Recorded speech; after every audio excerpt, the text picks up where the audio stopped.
In 2006, this movie came out, Click, and Adam Sandler starred in it. And he's given this remote where he could actually control real time. He could actually go back in time or fast forward, however he wants to do it. And at this point, some of you are wondering, where do I get one of those remotes? I need it.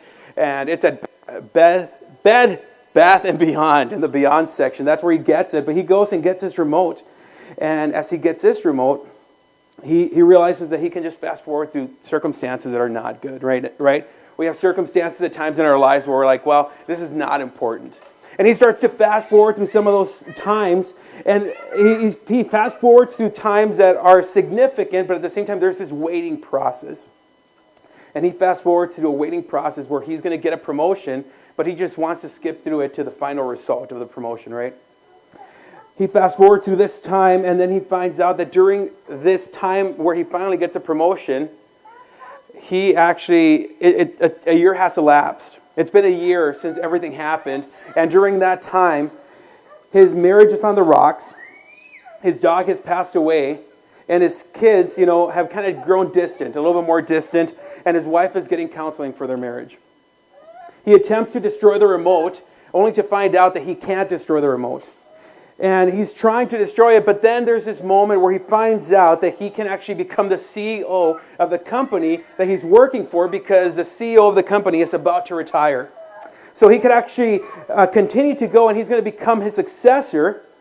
And he could fast forward through those moments so that Michael, who is played by Adam Sandler, can be the CEO, right? All of us want success in life. And Michael finds out that he can actually fast forward through time to get to that position that he's waiting for. And the remote starts to actually get acclimated to the preferences of Michael, so it naturally fast forwards through that waiting process of becoming a CEO. He finds out that as it fast forwards, 10 years have elapsed. So he fast forwarded to a waiting process, but now he's a CEO. He's lost his marriage. His kids have grown distant. And this is a scene that it's kind of picking it up in, where his dad comes in. And Michael's just so caught up in life. Everything is about him. Everything is about the here and now. And the other Michael from the past is in the room, and he starts to see how Michael in the future is communicating with his dad. There's no communication. He's actually just ignoring him. And Michael from the past is saying, would you listen to the man? Would you listen to the man? There's this moment that you're living right now, and you're not even engaging with a person in front of you. He's kicking himself for how he's acting. And then Michael, the dad's about to walk out, and he pauses a moment, and he rewinds to that moment where he's hearing his dad say, I love you, son. And he continues to rewind. Fast forward, rewind, fast forward, rewind. And at this point, he's recognizing that that moment is past. And the reason that it's so important is because Michael's dad is about to die. And he already knows the outcome. And he's wanting to salvage that moment where he's hearing the words, I love you, son. At times we go through this life and we just think that time is not even relatable to us. We're going to live forever. We assume that we're going to continue to live. And I want to give you two things that I want you to write down if you have your worship programs with you. And I want you to write these things down. I know that you know them. They're not mind-boggling. It's nothing that's going to be a new revelation. But the one thing that I want you to write down is that this life is temporary. And in the book of 2 Corinthians 4:18, it says, so we fix our eyes not on what is seen, but on what is unseen. The eternal. Since what is seen is temporary, what is unseen is eternal. Everything that we see right now is temporary. Everything that we see right now one day will become a thing of the past, because whether it's that this world ends or that we die and leave this world, we're never going to obtain anything from this life that is eternal. And that is what Paul is writing in the book of 2 Corinthians. He's saying, he's writing this letter to the Corinthians and says, what you're seeing right now, everything is temporary. And guys, sometimes we are so caught up in the world, we are so caught up in the moment that we're living for the temporary. And the second thing that you need to write down is that this life goes by fast. It is something that just passes us by so fast. And James reminds us of this. He says, you do not even know what will happen tomorrow. What is your life? You are a mist that appears for a little while and then vanishes. Your life is like that morning dew that shows up in the grass, and before noon hits, it's gone. See, your life, sometimes we feel that it's going to be forever. It's temporary. And it goes by so fast. Please understand that as we look at time, it's not going to last forever. You are given a small moment, a small fragment in this life, and you have to make it worth it. So whether you're 10 years old or whether you're 80 years old, you have to understand that this life has no rewind button. Whatever you've lived in the past is part of you. Whatever you've gone through is something that will forever be there, because there is no time machine. You can't go back in time. There is no control that you could rewind to a moment that you wish you could change. Every single moment that you're given, there is no pause button. You can't pause it to just soak it in. It's a moment, and it's going to pass you by. You can look back, but you can never go back to that moment. And just like with Michael in the movie, how many moments do we have in our lives with family members that have maybe passed away that you're like, man, if I could just go back to that moment. If I could just go back and say something different. If I could just go back and change my actions. Time is always going to keep ticking. And you can't change the past, but here's something that you can change. You can change how you're going to face today and how you're going to see tomorrow. That's something that you can start doing today. Because there's nothing in the past that you can grab onto and change. There's nothing. You know, especially when we look at the movie Click, you know, for me, I just automatically think about moments that I've missed the opportunity in. You know, I haven't seized the moment. I've just looked at the moment and it's like, you know what? It's in the past. And if you have kids, you know I have 4 kids, and I could tell you that there's moments with my kids that I'm like, man, I really screwed that one up. You know, I didn't do that right as a dad. And sometimes in my marriage, you know, we've been married for going on 14 years this year, and there's moments that I'm like, man, I really screwed that one up today. I've really been screwing that one up for the entire week. You know, and you start to look at things like that, and regardless of what your past in your household has looked like, I don't want to focus on your past. You know, I'm not saying that you don't have to deal with your past. I'm just saying today I don't want to talk about your past. I want to talk about the future, because that is what matters today. You know, the past, you have to address it, but you have to look at what is going to happen in the future. Because yesterday doesn't have to define how you will face tomorrow. Now, understand that circumstances from your past might define how tomorrow is going to look, but it doesn't have to define the character that it creates in you. It doesn't have to define how I see you. See, you might have a past and you might be trying to hide it. I'm telling you, it's good not to be proud of sketchy past. I'm not proud of my past. What I'm telling you is, it doesn't have to define the person that you are today. It doesn't have to be how you see yourself in the mirror. And you know what? When we look at life and regret, I know for me, when I think about regret, right off the bat, as a family man, I see my kids and I'm like, man, I regret not spending more time with them. I regret not being more intentional in our relationship. And I'm excited about today's message because I know we have a lot of young families, which is really cool. And you know what? I know that if your kids are being wild, it's a great noise to have. It really is. You know, it shows that there's life in the church. And I'm telling you that, you know what? When it comes to the Bible, it talks a lot about family dynamics. It talks a lot about relationships. It's very intentional when it comes to kids, teens, marriages, and relationships. And today we wanted to look into what the Bible says so that we don't have to continue to face tomorrow with all the regret of everything that we didn't do in our marriages, with our families, so forth and so on. You know, maybe today you're looking at this and you're saying, man, if I could only go back, because right now I can't fix my future because everything in the past is just, it's terrible. You know, it's not a good situation. And, you're looking at your life and saying, I don't even know where to start. I mean, really, where do I start? My life is falling apart. My kids are running rampant, and they're just going all over the place. My marriage is on the rocks, and you're trying to figure out how to deal with it. I want to let you know, you've got to start with the Bible. I've got nothing to offer you. I really don't. But if you can look at the Bible, and sometimes we look at the Bible as a book that drains us of life. It's kind of like, I don't want to look at the Bible. It doesn't let me do anything fun. Man, the reality of the Bible is that it doesn't drain you of life. It drains you of the problems that sin causes in our lives. When we continue to do what we want, we continue to experience heartache. We experience all of this issues in our life that we wish we could go back and not have to deal with. And the Bible is just a book that's laying it out. So if you look at God the Creator giving His creation a blueprint in how to live, that's it. It's just saying, this is the way that you should live. This is how you should do life because this is the way that I created you to live. And today I want to look into what God says about relationships. What the Bible talks about in regards to relationships and being a family. As a church, we want to have healthy family relationships. We really do. So many times it's the last thing that we invest into.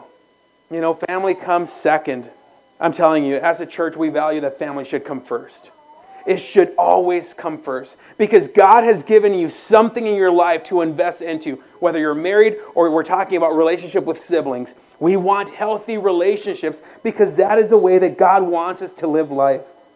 Healthy marriages. We want to have that. And if they're not there, don't kick yourself. We want to get there. And we're going to get together as a church into a place where our marriages are healthy. We want you to be a part of a church that is promoting healthy marriages and relationships. So many times we look at marriages and we're like, well, we play the blame game, right? It's like we go in the past and it's not to fix it. It's just more so to blame. It's like, well, you remember when you did this. Don't do that. Stop.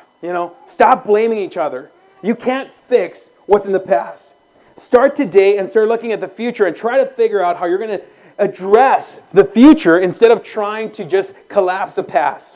Just leave the past where it's at. Start today. Address the issues, but don't continue to try to go back to try to relive that moment. Just leave it in the past. And we have to be willing to start today and move forward from there.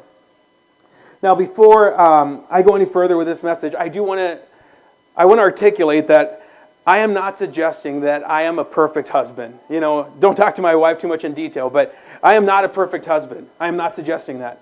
I don't have all the answers as to parenting. I don't. As a matter of fact, I screw things up. So please don't take this message as me saying that I have it figured out. I don't. But I do know that the Bible gives us a good understanding of how to deal with marriages and relationships with kids and teens and so forth and so on.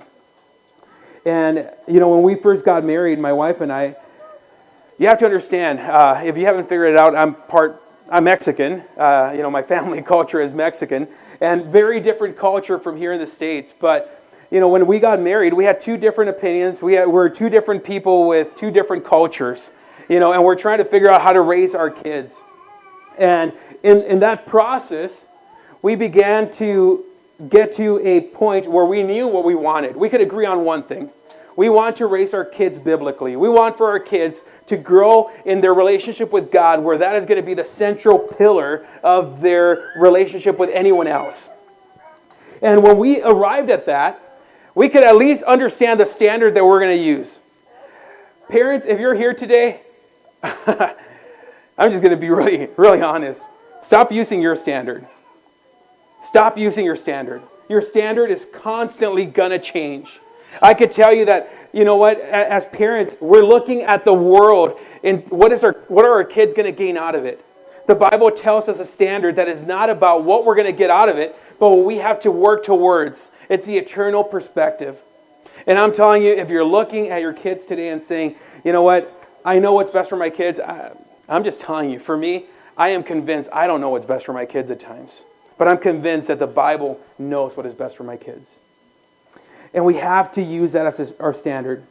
So I'm going to talk about 3 things today. We're going to move through them pretty quickly. But the first is for parents with little kids. If you have like little toddlers and all that, you're like in this perfect stage right now, not for sleeping, but for everything else. If you have toddlers, you're in this perfect stage where they're just growing up. You pretty much have like raw material to work with right now. And King Solomon gives us this really good instruction as to how we should manage our kids when they're little. He says this in Proverbs 22:6, direct your children onto the right path, and when they are older, they will not leave it. What King Solomon is saying is, he's saying, start off your kids in a path that is going to direct them in the right choices that they have to make. And when they grow older, they're not going to leave that path. They're going to stay in that path, and they're going to continue to walk in it. Now, you might not be convinced of it, but I'm telling you, this is a great passage to hold on to, and that really teaches us how we should be raising kids.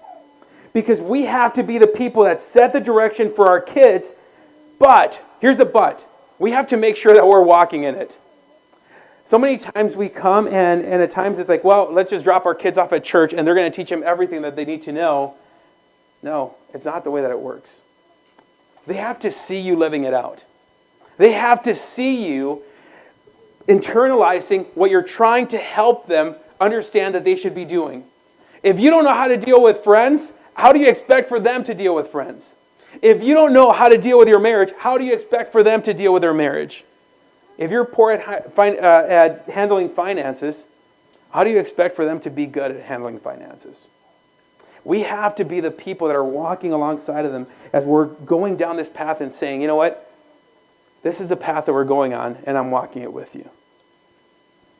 We have to be people that are going down that narrow path. It's a narrow path that is difficult. And that word doesn't necessarily intrigue most of us. Difficult. It is a difficult thing to be a Christian. I'm sorry if you're thinking that Christianity is easy. We talked about that in our last series. But it's difficult. It's difficult to be a Christian. At least the way that the Bible describes that Christians should be. To teach them how to live according to what the Bible says, to avoid themselves from the pain and heartache from bad relationships, from bad choices with finances, from bad choices in our marriages. The Bible tells us how to deal with looking for friends, dealing with finances, dealing with emotions, with relationships. Teach your kids how to go down that path, and you can't teach them unless you're walking it. If you're not walking down that path, how do you expect your kids to know? They're not seeing it in you. And you're the one that spends the most time with them. Direct them in the way that they should walk. I'm going to make a really straightforward, it might even sound brash, comment. And I like to be real. I'm going to keep it real. Parents, stop leaving your job for somebody else to do it. You know what? We're living in a society that is so messed up because we're expecting for the school to raise our kids. We're expecting for the church to raise our kids. We're expecting for the people to come along and say, you know what? We'll take care of all the issues with your kids. That's not the church's responsibility. That's your responsibility. That's your job description. That's not mine. You have to be the one to raise your kids in the path that they should go so that when they grow old, they will not depart from that path that they first started in. You have to be willing to set the direction for your kids, but you have to be walking in that direction that you're telling them to walk in. You've got to walk the talk. If you're not doing it, don't expect different results. You're going to have kids that are confused. Teach them. And if you're a kid today, maybe you're not quite to the point where you can understand what I'm saying, but, understand this. My child, listen and be wise. Keep your heart on the right course. You've got to keep on going in that right path. Stay on the path that your parents are guiding you on, and don't leave it. And it's not always going to be the most popular choice. It won't. Sometimes it's going to be difficult. But parents, I know that with my kids, once again, I have a sketchy past, but I talk openly about the issues, in regards to some of the things that I struggled with, and they've heard it. But at the same time, the beauty of it is I could go back and tell them, you know what? These are some of the things that I had to deal with. And you have to understand that the Bible actually addresses some of those things so that I wouldn't have had to go through that. But we have to teach our kids how to do that.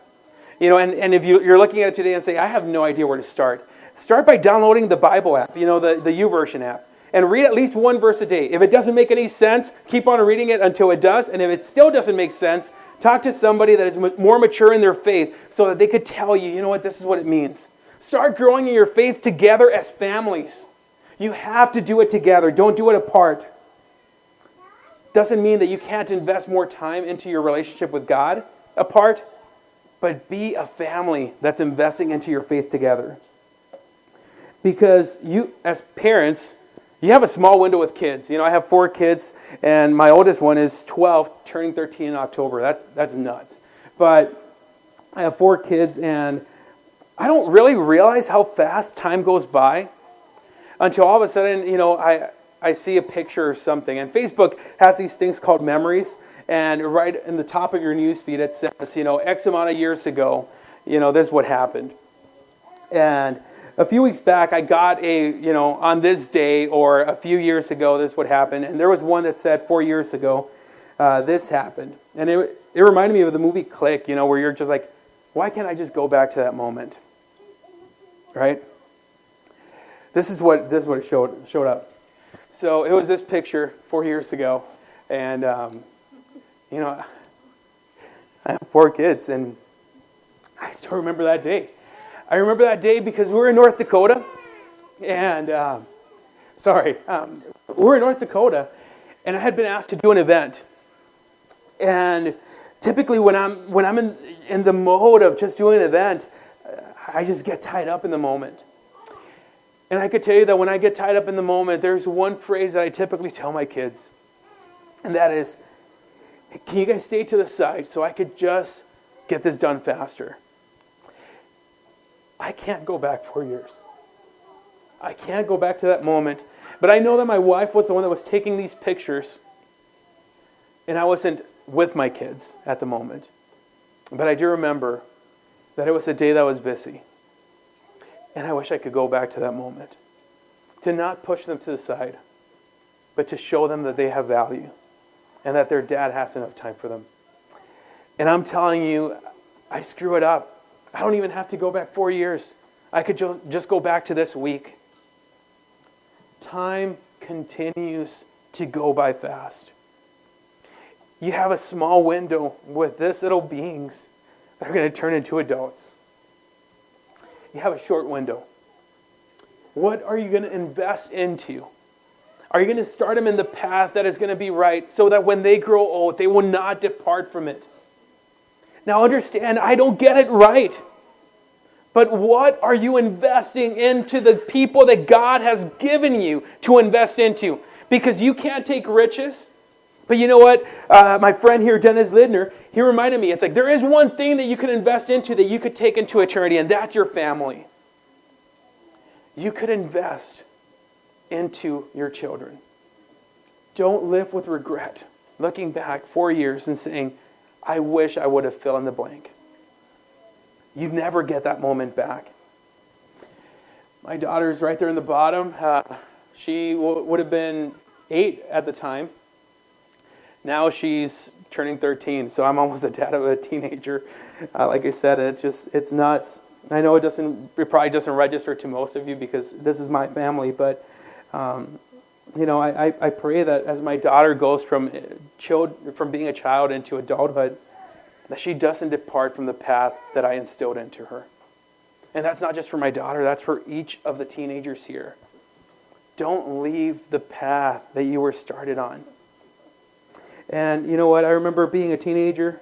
I still feel like a teenager at times. Then my body reminds me that I'm not. But, the reality of it is you have a small window as well as being a teenager. If you're a teenager, please understand this. Ecclesiastes 11:9. Young people, it's wonderful to be young. Enjoy every minute of it. Do everything you want to do. Take it all in. But remember that you must give an account to God for everything that you do. See, God gives us free will. It's not just for teenagers, it's for everyone. You get to do whatever you want to do. You get to do life however you want to do it. But at the end of it all, you have to give account to God for everything that you do. So if you want to live life Live it, but know that every action has either a consequence or a reward. You're going to get a consequence for the way that you lived, or you're going to get a reward eternally for the way that you lived. And this is not a scare tactic. I know the church is really good at scare tactics at times. It's not a scare tactic, it's just reality. It's the reality of life. And so many times you go through life making poor choices, but you have to deal with the consequences later. I'm dealing with the consequences of my poor choices that I had made. You deal with the consequences of your poor choices. And I grew up going to church and knowing right from wrong, and I still pick the wrong things in my life. And I could say that I learned from experience, but I'm telling you, as a friend, I'm no longer saying it just as a person that just is saying what the Bible says. I'm telling you from experience. Life has consequences. Poor choices are going to have consequences. Please stay on the right path to avoid those consequences. It's not depriving you of living, it's depriving you of consequences that are going to hurt you. So teens, young people, you have been given that free will. And live how you want. You're going to have to give an answer for the way that you're living. You only get one chance at today. Even as we look at this moment, you will only get July 29th, 10:52 a.m. one time. Of 2018. One time. You don't get this moment back. You lived it. It's in your past. So you get to start today and say, how do I choose to live from this moment on? Make it count. Make it be worth it. That's for everyone. Walk on the right path. Going back to this whole piece of parenting, parents, sometimes we're really good at telling our kids how they should live. And I'm not saying that's a bad thing, but they don't see it in us. Guys, we need to exhibit. If you're saying that you want your kids to be joyful, teach them what it's like to be joyful. If you want your kids to delight in life and to love being here at church, then actually show them that you love being here at church. Don't just tell them that they should. If you want for your kids to experience good marriages, then at least exhibit that at home. You need to start that way so that when they grow old, they know what they should be expecting when it comes to a marriage. And maybe at this point you're kind of like Michael in the video clip, and you're saying, I just wish I could fast forward through my marriage right now because we're having a lot of issues. Don't. This is a great moment for you to start working at your marriage so that it could get healthier. Your kids will see the character that it's building in you. And, if it just looks like it's going to fall apart and everything is lost, don't give up hope. If you're seeing your marriage fall apart, I just want you to look at this last verse that we're going to be looking at, found in Proverbs 5:18, where it says, let your wife be a fountain of blessing for you. Rejoice in the wife of your youth. See, the issue is not that, sometimes it's not our marriages that are the issue. It's the fact that we're just so good at arguing with each other. We have forgotten to rejoice in the spouse that we married. We have forgotten how to rejoice in the spouse of our youth. We are just so tangled up in the moment that we look like Michael in our marriages. I can't right now. I can't do this. You have to rejoice in the spouse of your youth. You don't need a remote. What you need is a reminder. You need a reminder that your marriage is worth fighting for. You need a reminder that instead of fighting with each other, trying to figure out who's the one to blame, you have to try to fight with each other, try to fight for each other, knowing that divorce is not an option. And what will your marriage look like if you begin to fight from this moment on? What example will that be to the people around you?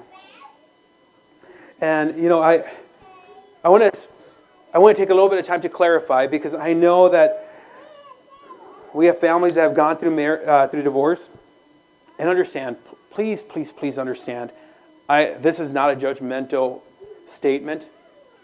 I will never judge a person by the past that they've experienced, because that's not my job. That's not my job to judge. What I am saying is, when there are marriages, and there's circumstances that I don't know, I know that, but at the same time, I'm talking about the marriages when it comes down to the words that are said, such as this. We just don't love each other as we used to. you need a reminder. You need to be reminded that your spouse is worth fighting for. I'm sorry, if your flame seems to be going out, that's not a good enough reason. You just need to be reminded that you were willing to fight for that person, and you have to fight for them all over again. Every single day of your life. And you have to see the person that you fell in love with the first time. I look at my wife, and her eyes are that reminder. And sometimes I just get caught up in life, so I don't necessarily nail it every single time. But continue to fight for each other. Don't fast forward through the moments that are going to define the character in you. Remind yourself that your spouse is worth fighting for. And for some of us, we just wish that we could rewind so that we don't have to deal with that issue in the past. But I'm telling you, whatever your relationship looked like in the past, don't let it mess up your relationship right now and into the future. Live with the basic Bible principles of fighting for each other and not allowing divorce to be an option. We have to continue to move forward from here. Life is temporary. So I want to wrap it up with this. And you could take whatever you want from this statement, and I'm just going to read it out. Your life is temporary and it goes fast. Your past doesn't have to define how you live tomorrow. If you have no idea where to start with where you're at, turn around and take a step. At least you're walking in the right direction. Even if it seems small, take that step in the right direction. And if you have kids, don't miss a small window that you have with them to invest into them, to love them, to care for them, to push them towards Christ so that they could be godly men and women that you could respect something about them. Teach them the foundation that is taught in the Bible to avoid them from heartache, disappointment, and consequences. If you're a teenager, live however you want, but know that you have to give an account for it. I can't change your mind. You get to live however you choose to live. But you get to give the account. I can only tell you what the Bible says. Married couples, fight for your marriages. Fight for the marriage that you have in your house. It's worth the fight. Please don't take that as a statement of judgment. If you're hearing anything else from me today, understand that I love you whatever background you're coming from. I may not agree with some things that I see in the Bible that are in disagreement with your lifestyle because there are some things in my life that the Bible disagrees in how I'm living. Understand, it is not a statement casting judgment. It is a statement that's saying divorce is not an option. It's not my words, it's Jesus's. I could point you to the scripture in Matthew. Don't let divorce be an option. And if you've gone through the divorce, don't let that what defines you. If people are defining you as that, that's not who you are. Move forward from there. Because all of us have an opportunity to start changing our lives today. It doesn't have to be in our past. You can't go back. Look towards the future. Let's pray.